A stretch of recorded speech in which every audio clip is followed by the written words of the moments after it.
Thank you so much for tuning in to this week's episode of the Talk to Walk podcast. If you want to view the video version of this episode, you can check out the link in our description.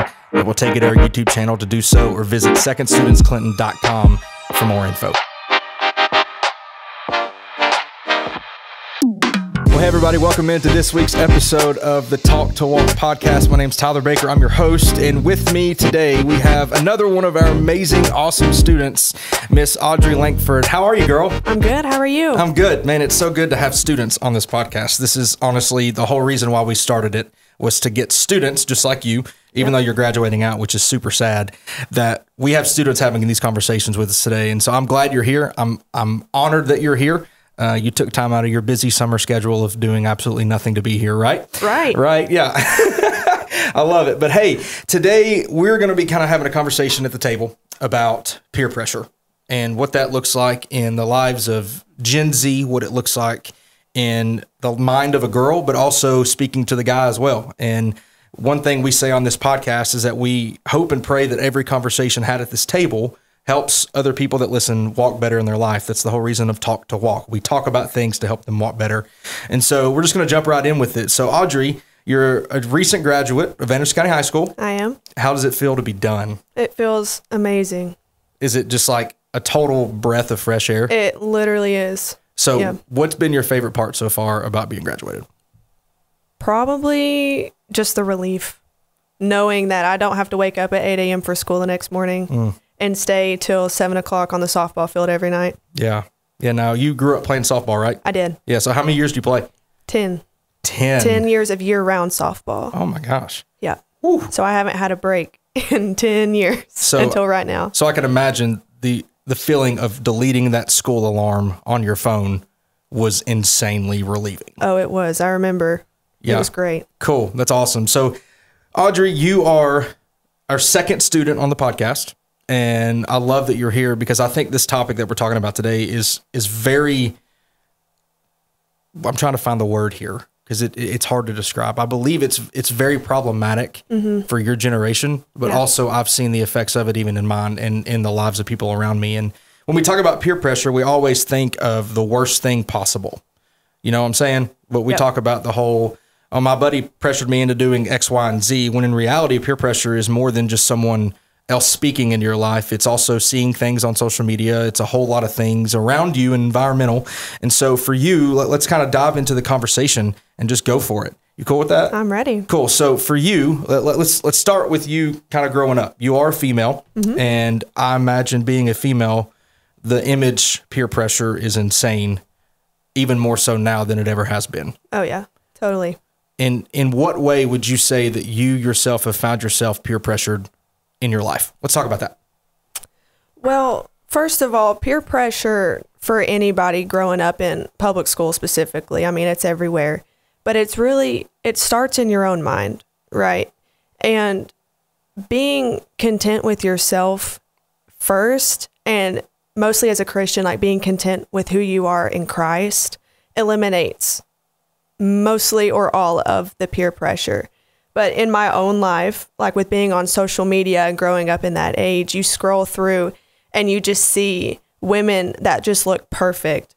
You know, they're blonde and their bodies are great and they're tan and they're running around in Hawaii on the beaches and you're sitting in your middle school classroom looking at algebra. Like, right? Like, how am I supposed to get there? I have braces and glasses and, you know, everybody goes through that phase, whether you are a boy or a girl. Yeah, I think with that, you said immediately kind of where my head was at is it's almost as if it's a comparison game in a way. That the pressure you feel, even though they're not your quote unquote peers, you still want to emulate that and you want to be that way. Why do you think Gen Z, your generation, is so mindful of how other people view them? I think because it's blasted all over the internet. No matter like if you're on Instagram or if you're on Snapchat or Facebook isn't really like prevalent anymore, but like for you at least. Yeah. Well, and like Visco and everything, like there are so many ways to quote unquote stalk people. And like you can find out everything about somebody just by going on the internet and searching their name and searching their parents' name on Facebook, as creepy as that is. People do it all the time. Yeah, I do it. Yeah. Yeah. You creep. I'm not a creep, but I mean, sometimes you got to know who you're interacting with. Oh, yeah, you know? totally. Yeah. And I think with that, even more so in your generation is so cell phone driven that I believe, and we've said this on this podcast before, we've actually talked about the effect of social media, and I believe it all blends into this whole topic of peer pressure because I discovered in my life, a little tidbit about me, I was kind of the chunky kid in elementary and middle school because I was on a lot of medicine. So I got picked on a lot and I didn't fit in. And so I found myself as I got older, though social media wasn't my peer pressure, my friends were. And so let's kind of go away from the social media topic. How have you seen just lately, before we get into your notes and all the things you brought with you, how have you seen lately in your generation that the influence of the people in your circle that are around you has been good or bad in your life?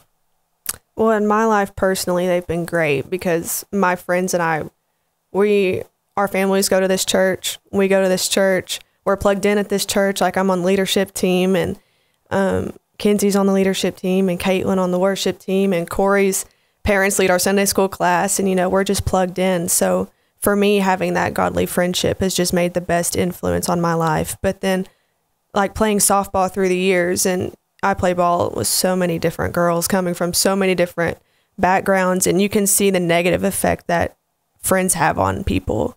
Because my mom always said, you are who your friends are. And that's true because that's who holds the most influence over you.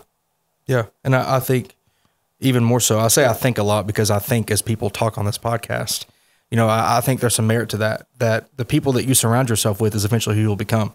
Because I believe that the things that you want to fit in and belong with so much allow you to alter your decisions. And so, being in student ministry for going on, 9 years now, I'm getting old. Wow. Being in student ministry 9 years, I've seen the climate shift to where it's less of my friends as far as the peer pressure goes with just doing serious stuff to where it's more of the social media. And it's honestly the TikTok age that we call it now. And I believe for you as a young female, that's got to be tough to always have to have this thought of comparison in your mind, to be pressured to do and feel and look a certain way. So let's talk about that.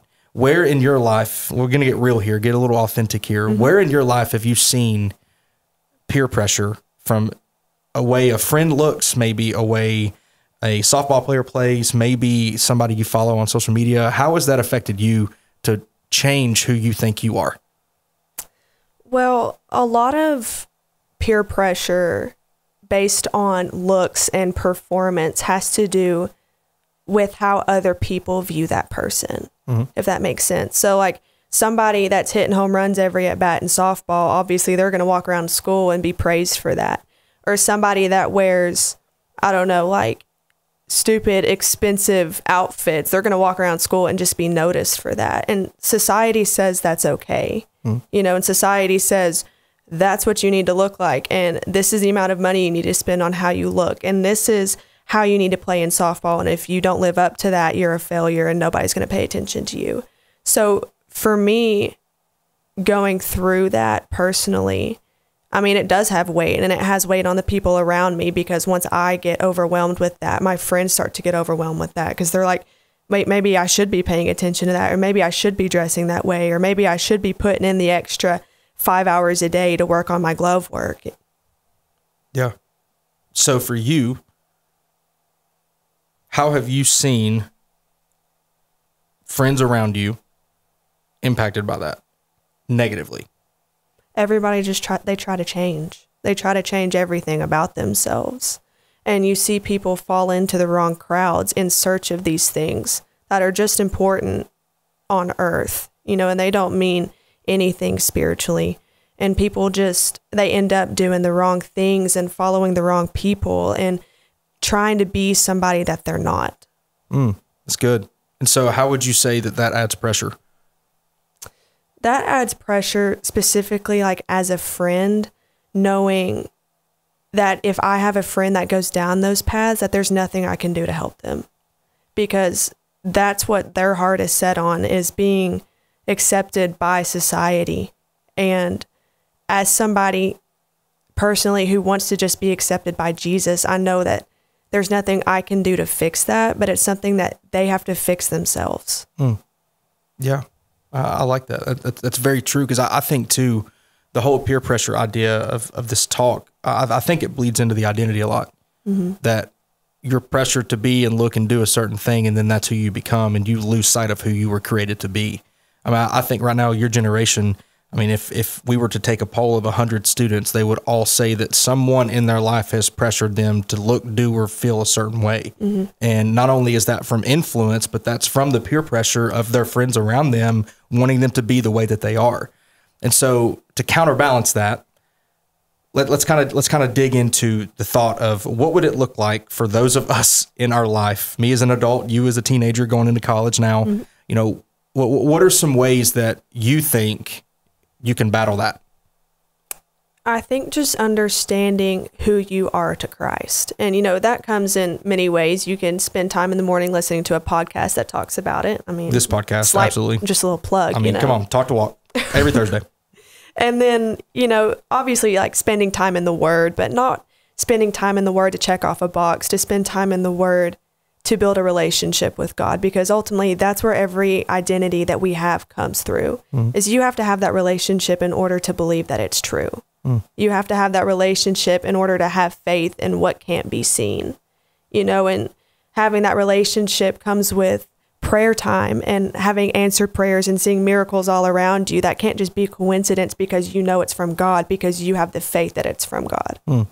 And I think with that, the pressure to continue to be present in the earthly mindset is even greater, because sometimes we don't often see that. And I believe, you know, within church culture, we're in the Bible Belt, let's be honest. Everybody around here knows about Jesus in some way, shape, form, or fashion. And ultimately, I believe that there's been a lot of peer pressure from our culture and from even church hurt and things that they've experienced that has pressured them to feel or look a certain way at the church. And I think, you know, for you being a student here, you came through our student ministry. You've been here all my 3 years. You know, you were a sophomore when I got here. You're just a little baby. And, you know, and being able to see the growth in your class as taking ownership of, I'm not going to allow the peer pressure around me to determine who I am and how I act.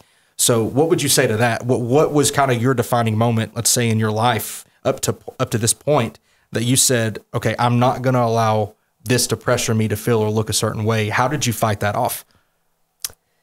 The moment I remember that gear in my brain switching from maybe like the middle school girl that just wanted to fit in and look a certain way, like these girls running on the Hawaiian beaches like we were talking about, was when I felt comfortable with my friend group, truly, you know, and, you know, like my mom said, you are who your friends are.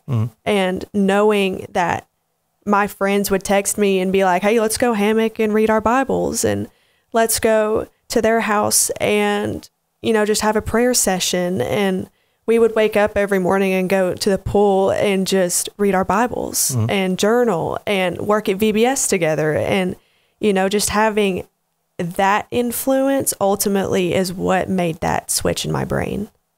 So the switch in your brain wasn't just overnight, though. No. It was a process, right? Oh, yeah. Because, I mean, I believe the longer that we're around the pressure, the more effort we have to put in to fight it off.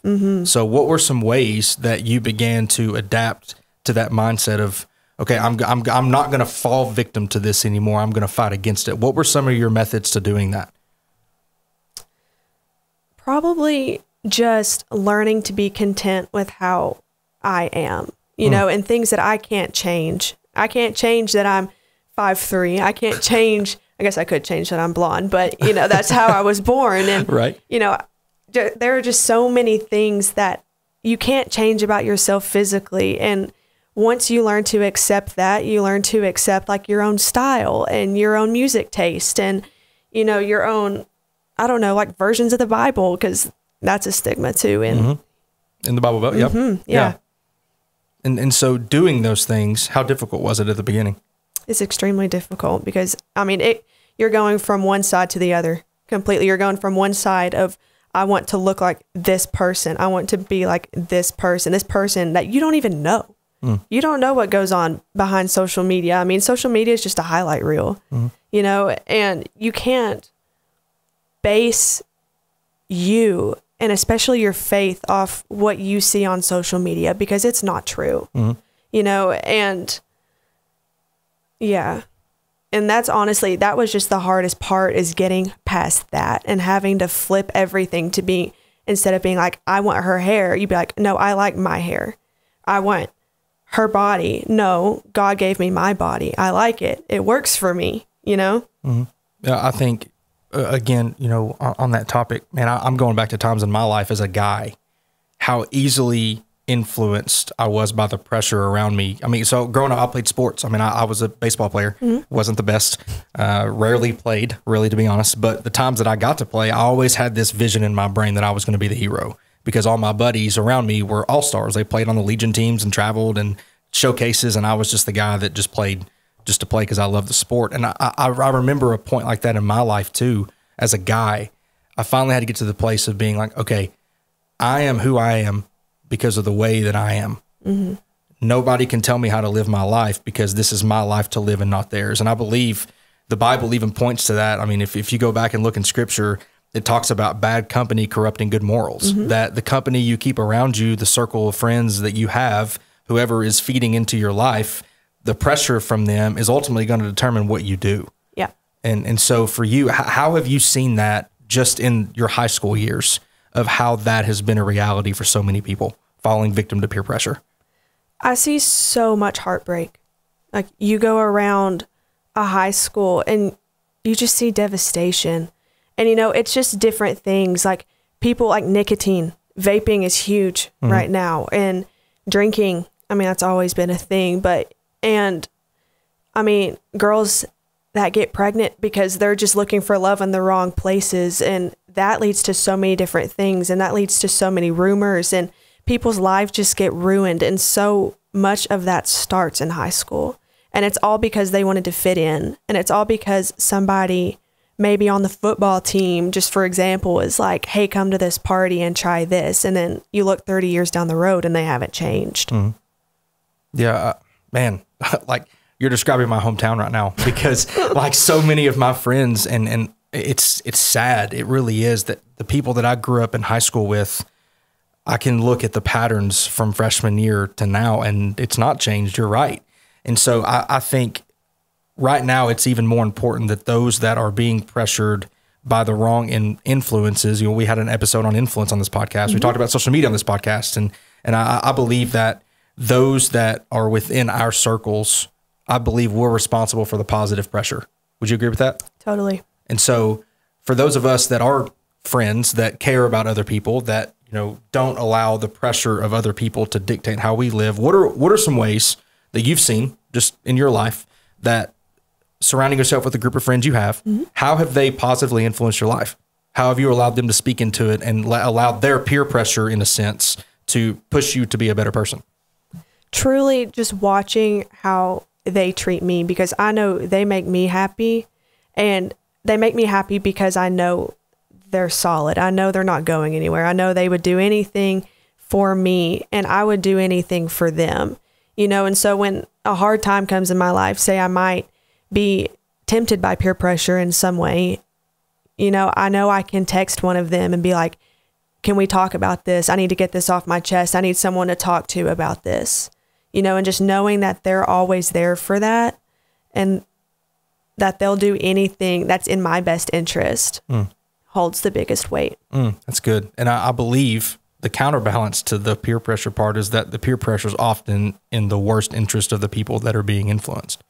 Because, you know, when you see the whole dynamic of the media side, and you see the actions that students are taking to look and be and fit, and the mold that culture has created, I believe more than anything within me that if they would allow a positive influence to speak into their life, things would be different. And so, not going super crazy spiritually here, but ultimately we have to talk about Jesus, because he changed my life. I know he's changed your life, right? And a lot of people listening are believers. Some may not be. I believe that the greatest influence in your life is Jesus. And I believe that his word was given to us by him for our benefit. Yep. And so I think growing up in a generation that has a media influence and a presence as it does, there needs to be more of the spiritual side of this. So for you, you know, let's talk about that for you. You're a leader on our student leadership team. You're active in the church, but that hasn't been always the forefront of life, because you're a teenager, you've had some temptations, you've fallen, you've strayed in a way. How did you always find that you could come back to Jesus and allow his influence to be louder than those around you? I think just understanding that, I messed up and I failed, but knowing that God will always forgive me if that's truly what I'm asking for. You can't just use God's going to forgive me as a tool in your toolbox to mess up again, but true repentance, knowing that if I go through that I will be forgiven. Because ultimately, like, the idea of failure in the Bible comes from breaking one of God's commands, right? You're breaking a rule, you're breaking a law, but that's also one of the biggest misconceptions of the Bible from a worldly point of view, is that it's just a book of rules. Like, yeah, there are rules and there are commands and there are laws, but they were given to us out of love. And they're given to us by the one who literally created the world and knows how to perfectly and abundantly live through this life that he's given us. Why wouldn't we follow those? Why wouldn't we live by his commands if he knows best? You know what I mean? Part of that thought, I believe, comes from the innate desire that we have as humans to feel like we fit in. Would you agree? Yeah.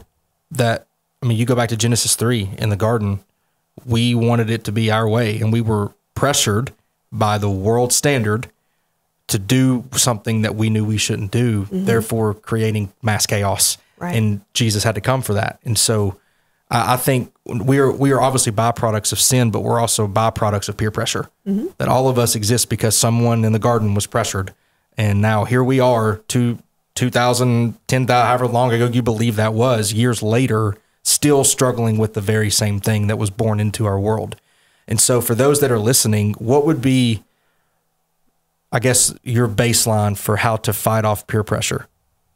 What would you say to someone if they were sitting across from you like I am now, and in the middle of the battle of peer pressure, they're falling victim to everything the world has? What would you say to them to encourage them to get out of that, and how would they get out of that? I would say knowing that when you follow God, you will never be let down. But when you follow the world, you will always be let down. Because ultimately what separates the world from God, it's the enemy. And the enemy is here to steal, kill, and destroy. And if he's stealing and killing and destroying you, you might want to get out of that and find some life. That's good. That's good, because, you have to look at it for what it really is. Peer pressure is nothing but pushing people further from Jesus. Yep. And I believe that your generation is in crisis mode right now. The generation coming up behind you, I believe, is even worse off because of the way that we have left it. And I believe that the influences that we're seeing, the pastors that we're seeing fall, that the churches we're seeing, crumble, and the influence of the church, I believe it's not losing its power, but I believe that people are losing their own persona of who they were because they've been influenced by the world as a pastor, as a believer. And so there is forgiveness for that. There is redemption for that. But also I believe there's a whole nother life that Jesus wants us to live. And so for you, coming out of high school, you're going into college, you're entering into a whole new world. What would you say to those that are listening right now to encourage them to continue to operate in who Christ made them to be? That's hard. You said one of your quotes that I like is that, correct me on this, it's about your identity and who you are. Do you know what I'm talking about? I've said so many. Yeah. Yeah. Well, I think it's something along the lines like you are who you put your identity in, or like what you put your identity in. And that has to do everything with peer pressure, because like you said, peer pressure is pushing you away from Jesus. That's the main motive of it. And, if you put your identity in Jesus and you build that relationship with Jesus, that'll get you through everything, if that's truly what you rely on. And that's what you put your faith and your life into. And so often I've seen that people give lip service to that, but it's often not the case. And so I believe that peer pressure exists. I believe that it's real, and I believe that it has a stronghold. But I also believe that a generation like yours has the power and the potential to change the course of that for the generations to follow. So kind of a final thought here, if you had one, a quote, maybe something that you brought with you to talk through, you know, what would be your final thought to say, don't fall for the trap of peer pressure, pursue Jesus and allow who he says you are to be your identity? What would you say to that? If there's no positive influence in your life, be somebody's positive influence. You know, you have as much influence on other people as these other people have on you. So if they're wanting you to go out and party and do everything you know you're not supposed to, be the opposite influence for them. Share the gospel with them. Pray over them. Pray, ask them what you can pray for. Be that influence for them that they're not being for you. Yeah, something we say here a lot, and you've heard it your whole time that you've had in the last few years, is that we all have a circle and everybody has influence. And if you're using it to leverage the gospel, you're living in influence. But if you're allowing the world to influence you, you're just living in submission to it. And I believe now more than ever that I've seen guys and girls alike fall victim to the lies of culture. We need young people like you. I'm not saying young because I'm old. I'm just saying you are younger. I mean, I'm 10 years older than you, which is crazy. But we need younger generational people that would rise up and say, okay, I'm choosing to be different. I'm choosing to lead a different way. I don't want my people around me to fall victim to the peer pressure of the world. I would rather them fall underneath the influence of what Jesus has done in my life. And I believe that was my turning point. I believe that's been a lot of turning points for a lot of students that we've seen come through our doors. But I think even more so now, more than ever, we have to have a generation rise up and lead. And so, Audrey, thank you for the conversation today. It was so good. Thank you. Such a good conversation, man, on peer pressure. And I believe that maybe those of you that are struggling with it, those of you that are battling, you're in the midst of it. We've been there. I've been there. I can tell you as an adult, I can still fall into that.